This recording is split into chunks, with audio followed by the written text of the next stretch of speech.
Weather condition മാറിയതോടെ കടൽ കാണാൻ പോവുകയാണ്. ഞാനും വിപിൻ സാറുമാണ് പോകുന്നത്. ഇറങ്ങിയപ്പോഴാണ് കാറ്റടിച്ച് വിപിൻ സാർ നട്ട കോവക്കയെല്ലാം മറിഞ്ഞു കിടക്കുന്നത് കണ്ടത്. പിന്നെ അത് നേരെ ഇടേണ്ട തത്രപ്പാടിലാണ് വിപിൻ സാർ. ഈ കാണുന്നതാണ് നമ്മുടെ ദ്വീപിലെ റോഡ്. ചെറിയ ഐലൻഡ് ആയതുകൊണ്ട് തന്നെ എല്ലാ റോഡും മണൽ കൊണ്ടാണ് നിർമ്മിച്ചിരിക്കുന്നത്. ഈ കാണുന്നത് ഇവിടുത്തെ ഒരു ഈവനിങ് കഫ്റ്റീരിയയാണ്. ഓലമേഞ്ഞാണ് ഈ കഫ്റ്റീരിയ നിർമ്മിച്ചിരിക്കുന്നത്.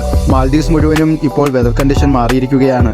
നല്ല ചൂടിൽ നിന്നും നല്ല മഴയിലേക്ക്. ഈവനിങ് ടൈമിൽ ഇവിടെയുള്ളവർ വിശ്രമിക്കാൻ ഇരിക്കുന്ന സ്ഥലമാണിത്. കടൽക്കാറ്റൊക്കെ കൊണ്ട് ഇവിടെ ഇരിക്കാൻ നല്ല രസമാണ്. ഇപ്പോൾ കടൽ നല്ല റഫാണ്.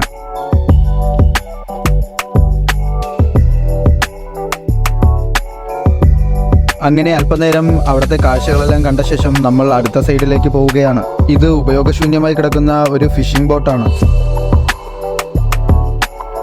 അടുത്ത സൈഡിൽ വന്നപ്പോൾ അതിലും മനോഹരമായിരുന്നു അവിടെയുള്ള കാഴ്ച.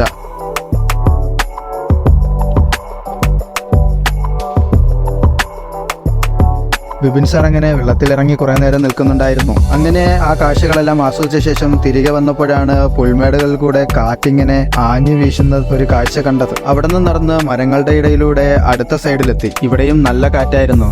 അങ്ങനെ കുറച്ചു നേരം ഇവിടുത്തെ കാഴ്ചകളെല്ലാം കണ്ട് ആസ്വദിച്ച ശേഷം നമ്മൾ വീട്ടിലെത്തി.